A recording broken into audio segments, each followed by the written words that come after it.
Ravi de vous retrouver pour ce nouveau numéro de Défense. Et comme à l'approche de chaque été, les températures semblent se réchauffer tant dans le sud que dans le nord. Après un printemps plutôt calme, les hommes armés du Hezbollah sont de retour à la frontière nord. Sont-ils poussés par un Iran au bord de l'asphyxie financière? Nous poserons la question à l'ancien commandant de l'unité israélienne de contre-espionnage 8200. Il sera également question d'histoire avec celui qui est considéré comme le père du Hetz, le missile antimissile longue portée. Mais avant cela, c'est le Flash Actu Défense présenté cette semaine par Samuel Calvo. Bonsoir Samuel.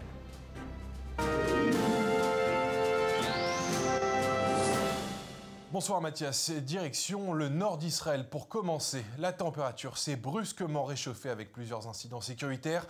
Après un tir de missile anti-aérien contre des avions de chasse israéliens, Tsahal a répliqué contre l'origine des tirs dans la région de Quneitra, faisant un mort et plusieurs blessés selon la Syrie. Au même moment, le Hezbollah accuse Israël d'avoir détruit une station d'espionnage au sud Liban à l'aide d'un drone. Le prix de la sécurité d'Israël sera décerné cette année au Mossad pour son rôle dans l'opération menée à Téhéran en janvier dernier qui a permis à Israël de dérober plus d'une demi-tonne d'archives sur le programme nucléaire iranien. La décision a été prise par une commission supervisée par le Premier ministre et ministre de la Défense Benyamin Netanyahou. C'est lui qui avait révélé l'opération devant les caméras du monde entier. Et pour terminer, le président américain Donald Trump a utilisé le cadre d'un navire militaire américain ce mardi au Japon pour évoquer la puissance redoutable des États-Unis face à la montée de la Chine. Mais pas seulement, l'Iran est aussi visé de manière implicite. Écoutez, vous allez comprendre pourquoi. Vous défendez votre pays et nos alliés contre les attaques de missiles avec nos systèmes de radar et d'armes les plus avancés au monde. Nous avons du matériel, des missiles, des roquettes, des chars, des avions, des navires. Personne d'autre au monde ne peut les construire comme nous le faisons. Donald Trump mettait ici devant 800 soldats de l'USS Wasp déployés dans le Pacifique. Un point final à une visite de 4 jours au Japon. Voilà Mathias pour ce Flash Actu Défense. Je vous laisse en compagnie de vos invités.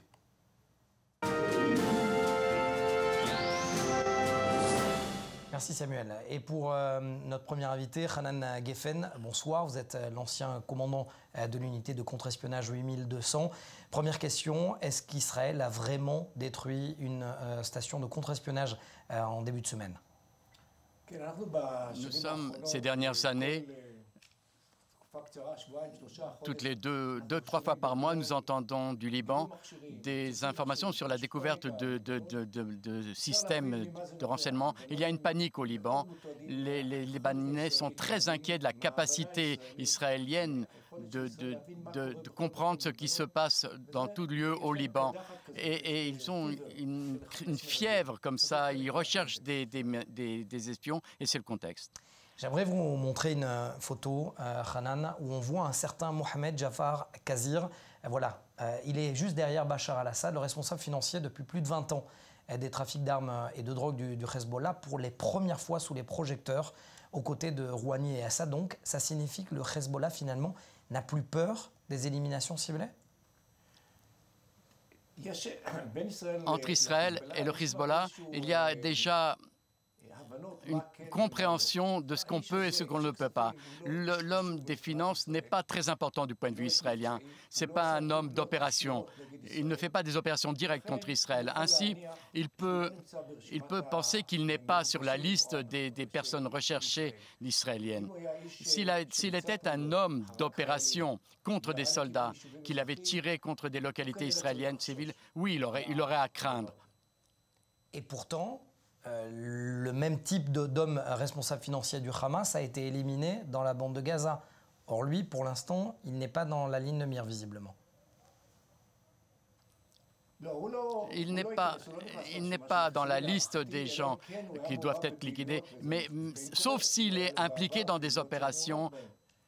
Mais s'il est simplement un homme financier administratif, ce n'est pas important. Son degré d'importance dans la hiérarchie, il n'est pas sur la liste. Les liquidations, c'est une arme très précise qui vise des objectifs très précis. Et quand on regarde la liste des gens qui ont été liquidés ces dernières années, on voit le chef de l'état-major du Hezbollah, on voit Samir Kunta, Israël avait un compte avec lui. Et bien entendu, Nasrallah, dans son bunker, sait pourquoi il ne sort pas de ce bunker. Est-ce que cela veut dire aussi qu'il est devant les projecteurs parce que le Hezbollah est dans une impasse financière totale? On parle d'un budget qui serait passé de 2 milliards de dollars à 600 millions de dollars à peine, à cause des sanctions financières, bien sûr.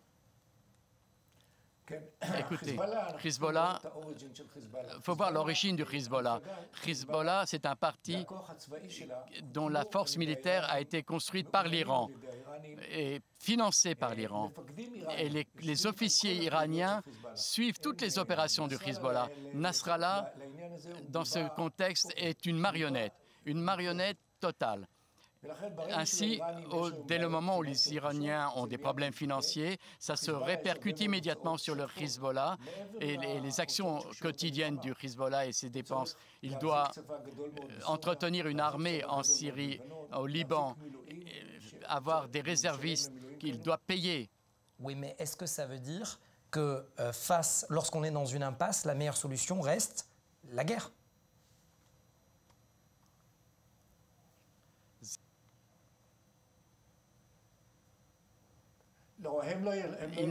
Ils ne peuvent pas lancer une guerre. L'hypothèse qu'ils lancent une guerre est très faible. Le Hezbollah et la place du Hezbollah au Liban a été mise en place par de nombreuses institutions, par les Nations Unies, par les Français, par les Américains, par peut-être les Russes aussi, qui l'ont expliqué au Hezbollah que s'ils ouvrent une guerre contre Israël, tout le Liban va être touché. Alors, dans ce calcul, il est empêché de lancer des opérations guerrières. Et la chance qu'il y ait une guerre pour des raisons financières est pratiquement impossible. Vous parlez du Hezbollah comme poupée de l'Iran. Ce que je vous propose, restez avec nous, c'est de faire un petit détour par Tel Aviv et avec notre spécialiste des questions internationales pour la chaîne anglaise i24 News, Owen Alterman. Donald Trump a autorisé, Owen, l'envoi supplémentaire de 10 000 boys au Moyen-Orient. Est-ce que c'est une mesure cosmétique ou c'est sérieux? On voit mal finalement comment il pourrait y avoir des boots on the ground en Iran. Officiellement, ce type de renfort de troupes envoyé par l'administration au Moyen-Orient est destiné à la dissuasion et à la défense, et non pas à la guerre. Si cela devait dégénérer en une confrontation militaire avec l'Iran, en un véritable conflit armé, ce serait évidemment beaucoup plus controversé aux États-Unis, notamment avec ce président qui parle depuis le début de sa campagne des guerres inutiles au Moyen-Orient et qui, je vous le rappelle, s'est prononcé contre la guerre en Irak. Est-ce qu'il n'y a pas aussi le fait que le traumatisme de la guerre en Irak n'est pas encore trop présent? Les cicatrices de la guerre en Irak sont très présentes au sein de l'électorat américain et chez le président américain lui-même, qui parle de guerres inutiles au Moyen-Orient depuis les premiers jours de sa campagne. Donc, comme point de départ, les Américains sont moins enclins à chercher l'escalade à cause de cet héritage irakien, mais s'il existe d'autres raisons pour lesquelles les États-Unis et l'Iran se lancent dans un conflit militaire, ce problème pourrait être résolu. Mais comme point de départ, les États-Unis sont beaucoup moins susceptibles d'entrer en guerre au Moyen-Orient, comme ils l'étaient à la veille de la guerre en Irak, car la guerre en Irak a déjà eu lieu et avec elle, ses conséquences. Oui, parce que si Mike Pompeo et Bolton sont favorables à une opération, il semble que le Pentagone, non. Et ça, visiblement, l'Iran le sait. Si la situation dans la région devait réellement dégénérer en conflit armé ou en guerre, il pourrait y avoir de graves divergences d'opinion, même publiquement, entre quelqu'un comme John Bolton et l'appareil militaire du Pentagone. En ce qui concerne ce déploiement, tout indique que le Pentagone y est favorable, que les services de renseignement de l'armée indiquent que ces 1500 soldats sont nécessaires à la dissuasion et à la défense, et que jusqu'à présent, cela ne fait pas l'objet de controverses au sein de l'administration américaine. Mais encore une fois, cela peut prendre le chemin d'une guerre. Nous avons déjà vu cela auparavant, quand quelqu'un comme John Bolton, avec ses fortes positions idéologiques, entre en conflit avec l'armée et les diplomates américains. Il y a aussi le fait qu'il y a une guerre économique, non pas que celle des armes. On l'a vu, visiblement, la Chine aurait décidé d'arrêter l'achat de pétrole iranien. If the Chinese have in fact stopped buying Iranian oil, Si les Chinois avaient effectivement cessé d'acheter du pétrole iranien, ce serait extrêmement important. L'économie iranienne tire ses revenus de la vente de pétrole à l'étranger et la Chine est son plus grand client. Donc, si les États-Unis ont réussi à persuader la Chine et à exercer des pressions sur cette dernière, l'inciter à ne pas acheter du pétrole iranien serait une grande réussite pour l'administration des États-Unis. Bien entendu, la question devient alors quelle peut en être l'issue. L'administration veut-elle utiliser cet effet de levier sur l'Iran pour les forcer à des pourparlers, ou veut-elle utiliser ce pouvoir sur l'Iran pour encourager un changement interne en Iran qui conduirait à un affaiblissement du régime? C'est bien sûr la grande question qui fait l'objet de beaucoup de discussions de la part de tous les observateurs. Merci Owen Alterman. Je reviens vers vous, Hanan Geffen. Est-ce qu'Israël est prêt, oui ou non, à être de nouveau prise en étau entre les États-Unis et l'Iran, comme elle l'était entre les États-Unis et l'Irak? Écoutez, je pense que non. Les États-Unis ne vont pas dans le sens d'une guerre. Les États-Unis ont déjà ouvert une guerre économique. Et elle est un succès. Mais la question sécuritaire appuie cette guerre économique. Et les effets la guerre économique a des effets sur l'Iran. Les Américains ont des informations très précises sur ce qui se passe en Iran. Et leur sentiment, c'est que ça va se régler. Je pense, je dois dire autre chose qu'on ne voit pas dans les médias. En Iran, il y a une autre guerre qui se déroule au-delà du cyber. La CIA a des forces en Iran et en Irak, et on dit qu'il y a une guerre générale qui va se produire, et l'Iran menace une guerre générale. Et il faut faire attention à cela. Parce que même si on n'en parle pas ouvertement, les États-Unis sont déjà en guerre économique, psychologique, et avec la CIA, une guerre de renseignement. Ainsi, ils n'ont pas besoin quelque chose de plus. La question est qu'est-ce que les Iraniens vont faire? Comment ils vont réagir? Les Américains ont pris des mesures de défense pour s'assurer que si l'Iran fait quelque chose, ils sont sur place avec les moyens dans le Golfe et au Moyen-Orient pour réagir. Les chances qu'ils réagissent face à Israël sont très faibles. Israël doit bien entendu se préparer face au Hamas, face au Hezbollah, mais les chances sont très faibles. Il est plus probable que cela vers une solution diplomatique. La vue iranienne, c'est qu'ils doivent gagner du temps. Ils doivent gagner du temps jusqu'à l'élection d'un nouveau président pour pouvoir régler le problème. Ils essayent de gagner le plus de temps possible. S'ils ouvrent une guerre, ça changera la donne et tout leur programme, ce qui semble vraiment, vraiment peu probable. Merci beaucoup. Hanan Geffen, ancien commandant de l'unité de contre-espionnage 8200, toujours un plaisir de vous avoir en plateau avec nous. Merci. Et avant, donc on poursuit cette émission avec nous arrêtons un instant sur le quotidien presque surréaliste de ces familles qui ont quitté le confort des grandes villes pour s'installer dans le pourtour de Gaza. 99% du temps un paradis et 1% d'enfer, disent-ils. Regardez, Jonathan Regev, Jonathan Serrero. Le paysage est magnifique et les enfants courent partout.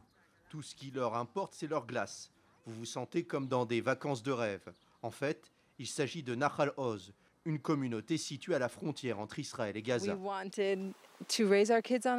voulions connaître la communauté, nous voulions que les enfants aient la liberté de courir et de jouer. Nous ne voulions pas être au milieu des voitures et du trafic. Nous voulions ce genre de vie.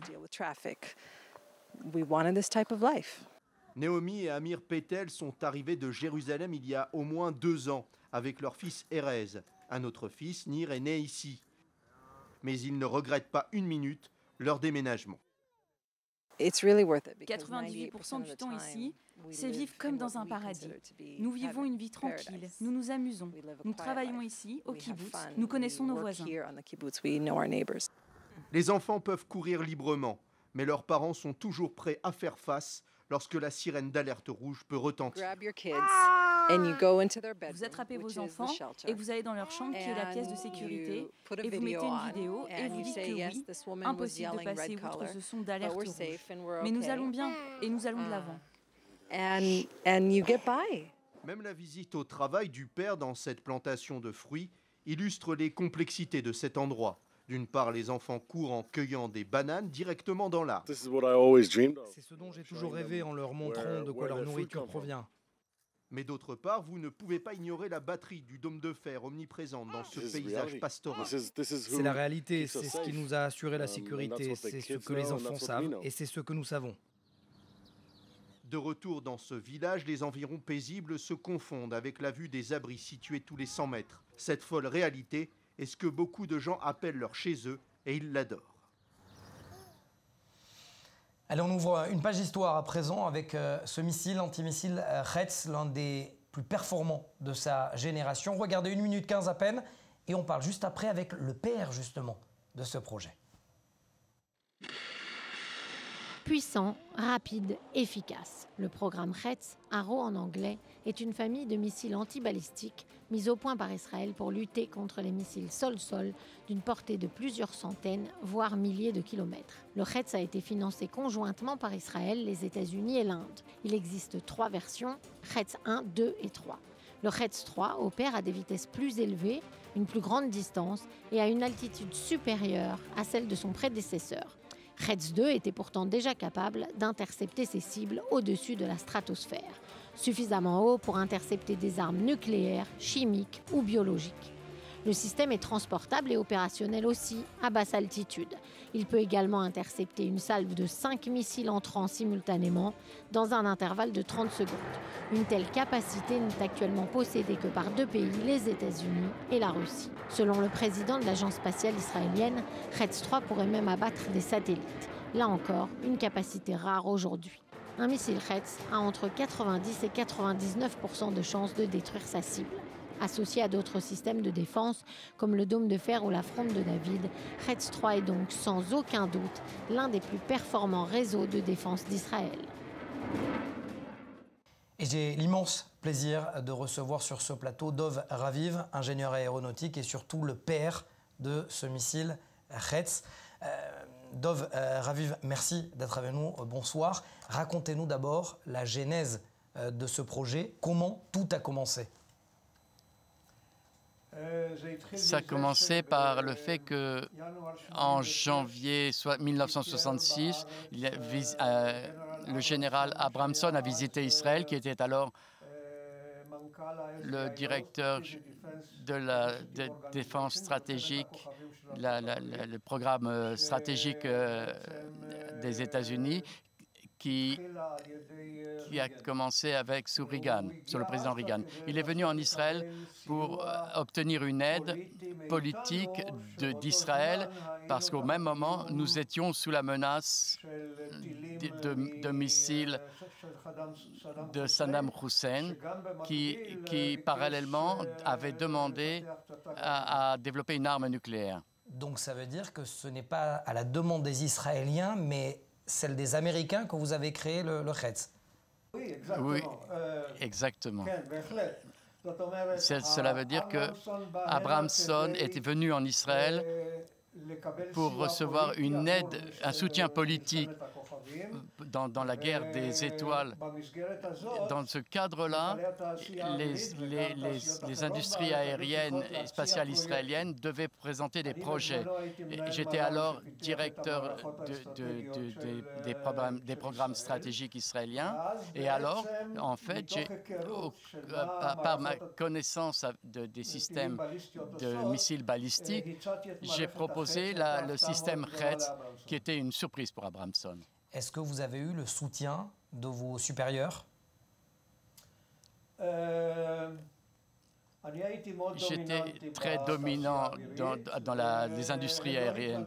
Et ils ne se sont pas opposés à ce que j'ai proposé, bien que, bien plus tard, il y a eu une opposition de l'armée de l'air du commandant de l'armée de l'air et même du ministère de la Défense. Mais les Américains étaient intéressés par ce projet parce que c'était vraiment une percée et en 6 mois, ils m'ont demandé de présenter un projet de développement de ce qu'on appelle une validation du système de Hertz. Mais comment on part seul en guerre, puisqu'on n'a pas le soutien ni de l'appareil sécuritaire, ni de l'armée de l'air?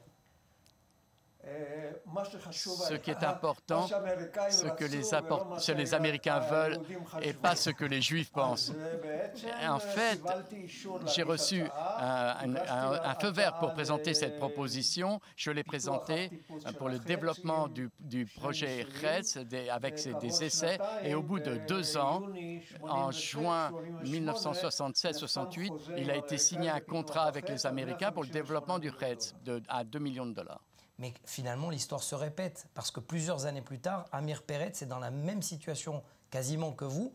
On ne veut pas entendre parler du dôme de fer, et pourtant, on voit combien il est important aujourd'hui.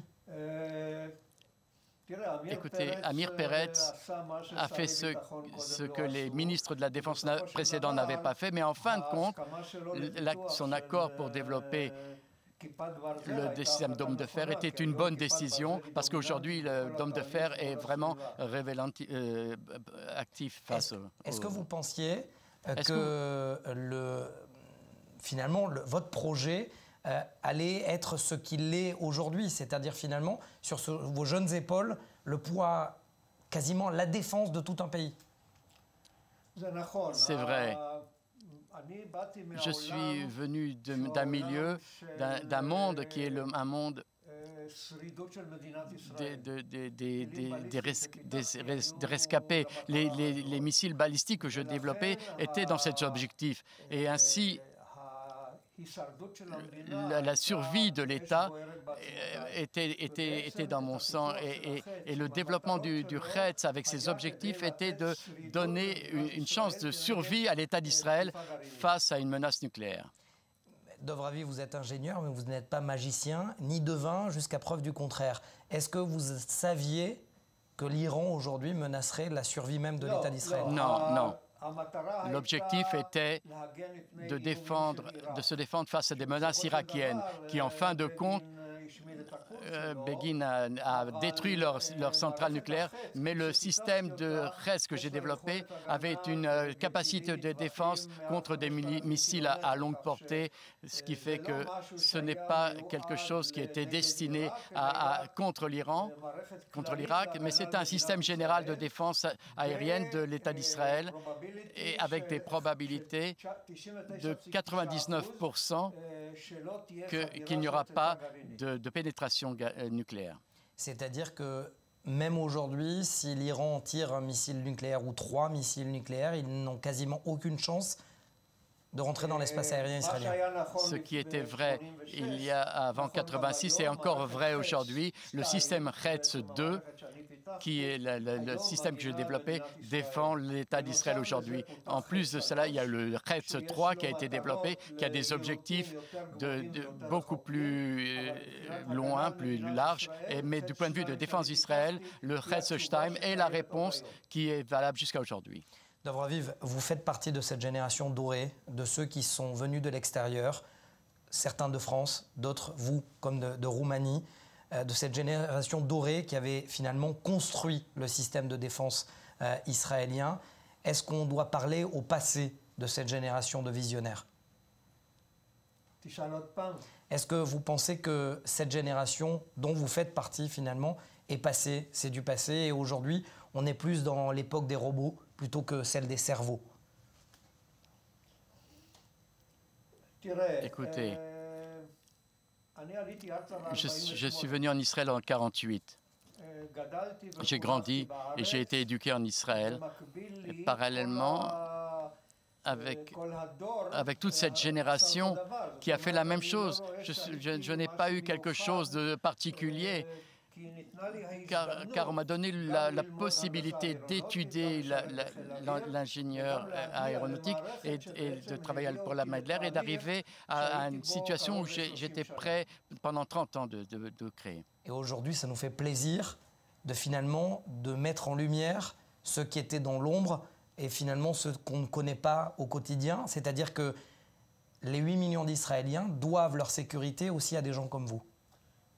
C'est vrai, mais ce n'est pas la fin. Je travaille aujourd'hui sur des systèmes d'indépendance énergétique d'Israël, que c'est autre chose, ce n'est pas l'aspect militaire, mais c'est un aspect civil et économique.